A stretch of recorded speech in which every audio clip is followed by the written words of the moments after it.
Hi everyone, this is Jen Schultz and I'm here with a quick video on how to create a fun watercolor scene as a background using some Tim Holtz distressed inks, and we're going to be using some unusual colors in the background to give it kind of a night sky spooky Halloween look. We're going to start with some Tailored Expressions watercolor paper cut down to 4 1/4 by 5 1/2. And right now I'm taping it down with some low tack painter's tape to a piece of hardboard panel, which is basically just pressed particle board to keep the paper straight, keep it nice and flat while I'm painting.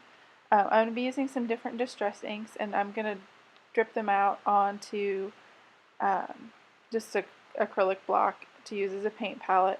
I'm using chipped Saphire, Dusty Concorde, Vintage Photo, and Black Soot ink, and as you can see I'm just dropping very small dots out onto the plastic, and then I'm going to grab a number 10 round paintbrush. This one's from Grumbacher, and I'm going to take some clean water and I'm just going to dilute that paint down just a little bit because it's pretty thick to start with. And so I'm going to go through each color and I'm just going to mix in some water into the ink so that it's not quite so dark when I put it on the paper. And I'm cleaning the brush in between each color. Now right now I'm adding just a little bit of the black soot to the Vintage Photo because for the ground color I don't actually want it to be brown or black. I want it to be kind of a brownish gray color, so I'm going to mix those two together. Now I'm moving on to the purple and blue and adding some water to those. You can always mix any colors of distress inks together to make millions and millions of different custom colors, so don't be limited by just the inks that you have. And of course, if you don't have the refills, you can always just smoosh out some ink from your ink pads.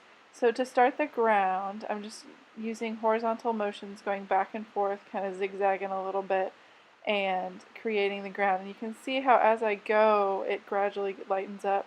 Now I'm just going to go back in and kind of dab on some more darker ink to give it a little bit of varied color selection. And I've added some black soot back in there as well, just to let it kind of flow and bleed out a little bit so that it is more like the ground. Now I'm going to clean my brush and I'm going to grab some of the purple paint and start making the sky. And as you can see, I started away from the ground a little bit and then I very carefully went up next to it, and that's so I can kind of control how much those two bleed together.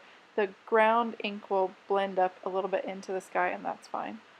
So now you can see I did the same technique, just kind of roughly filling things in.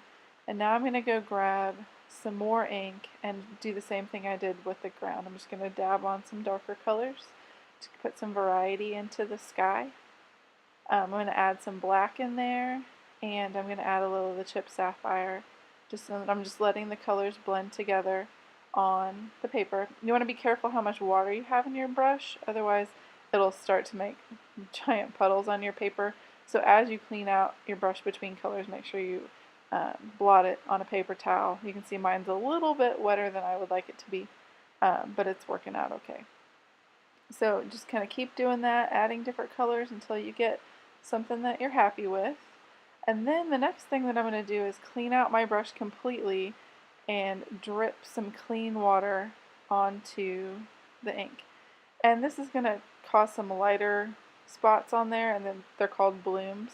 And I like those for this particular sky scene. So I'm just going to leave it on there. Now I'm drying my paintbrush. I had a big giant puddle up there at the top, so I'm going to dry my paintbrush and pick that up. And then I'm going to use my heat gun to set this. You can let it dry on its own, and it will come out maybe even a little bit better than it does if you heat set it, but for the sake of time, I went ahead and heat set it. Now I'm going to use a number 4 round Grumbacher brush, and I'm going to sprinkle some water on here. When you do the water sprinkling, you want to use a small paintbrush. I've learned the hard way that the bigger ones make a big giant mess and water flies everywhere. So make sure you use a smaller one, works better. So then I'm going to take a paper towel and I'm going to blot up my water, and it's going to leave some white speckles in there. I'm going to go back again and do it again with, again, just clean water, and tap as you go, and it'll put little droplets on there, and the droplets will lift off the paint so you get some colored speckles. Now we're going to go back in and put some dark speckles in, so I'm going to grab a little bit of the dusty Concorde and the chipped Saphire and mix them together, and then I'm going to drop that in, and I'm going to try to keep it in the sky. If you use a smaller paintbrush, it's easier to control where the drops are going. Now, and if you hold it straight up and down like that, it kind of flings a little bit more. If you hold your paintbrush to the side like this, it will be a little neater when you put your drops on there. So once I get that all finished, I'm going to use a heat gun to dry those up, and then the background scene will be mostly finished. This type of background scene, you can use any colors that you want to create all kinds of backgrounds. You could create a sunset this way, or a sunrise. You could do some nice blues and a grass. You could do a beach with some golden ground color and some blue in the top. So now I'm going to take my paint off, and I'm going to die cut the background using stitched rectangle stacklets from Tailored Expressions. And I'm going to tape this down real quick before I head over to the die cut machine and cut it out. And when I come back, it'll be sized down for the perfect size for my background. Alright, so now that's die cut. I'm going to go ahead and take this out of the die, and I'm going to move on and show you the rest of the steps of the card here with the stamps that we're going to use. But the background is ready to go. It's all set. So there's the background from earlier, and I'm going to be using Critters in Costume from Tailored Expressions, and I'm going to stamp that using some Oreo hybrid ink from Tailored Expressions. I'm going to stamp it onto sugar cube cardstock. Get this inked up real quick, and stamp that onto the sugar cube, and then I'm going to color it with Copic markers, and I have one that's pre-colored already, because it did take me a while to get this colored up, and that would make for an awfully long video. So I'm going to jump over to the one that I have pre-colored after I show you. I did die cut this with the coordinating die, so I'm going to grab that and I'm going to tack it down with a little bit of washi tape so it stays in place in the die cut machine. And I usually do this. If you see here, the openings they just fit to the edges of the image, and I can get it all lined up and then just take my piece of tape and stick it down, and then it's ready to go through the die cut machine. Alright, so there I have the already finished and already colored image. It's ready to go in the middle of the card. So now I'm going to die cut some spooky clouds, and I'm going to use a stitch circle stacklet on some potato chip to make the moon, and then I cut the clouds out of sugar cube.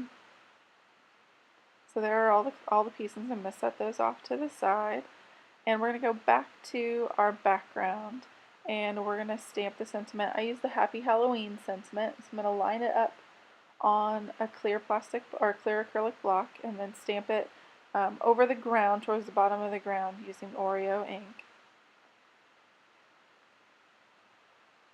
And you can see I used the lines on the clear plastic block or clear acrylic block to get my sentiment straight, and then I can align those with the bottom of my background, and everything will be nice and straight when I stamp it. So I'm going to lay everything out. I'm going to put the cat and the pumpkins in the center of the card, and the moon. I'm going to overlap it with one of the bigger clouds, and then I'm going to put another cloud in the background real quick. When I glue these down, I'm going to put some foam tape behind the pumpkin and behind the moon. I'm using the thin scrapbook adhesive squares. I like those because they're nice and thin. Make it so that it's easy to still mail a card. It doesn't get too thick. So I'm going to take the backing off here real quick, and then I'm going to center this above the sentiment and go ahead and tack it down real quick. For the clouds, what I'm going to do is I'm first going to glue down the cloud to the moon so that they're all one piece, and then I'm going to attach those also with foam tape.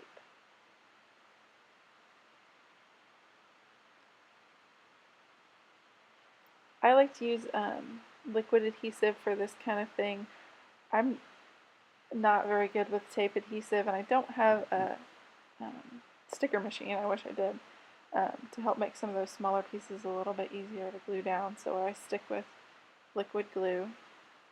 I've got the foam tape on the back. I'm going to peel off the backing real quick and add that to the sky right up there in the upper left hand corner. Then I'm going to grab the other cloud, and I'm just going to apply some liquid glue to the back of that and attach it to the background.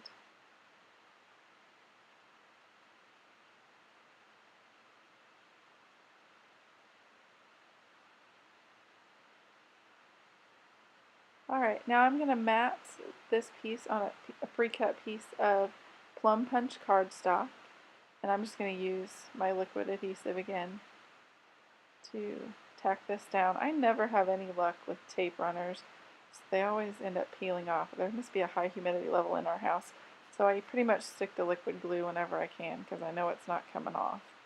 Then I'm going to use an Oreo card base. And then I'm going to pop the whole card up on the scene up on some foam dots and peel the backing off real quick and attach it to the card base. And then I will be all finished and the card's all done. Now we have a nice cute little Halloween scene all ready to go. I hope you'll give these watercolor tricks a try. Thanks so much for watching.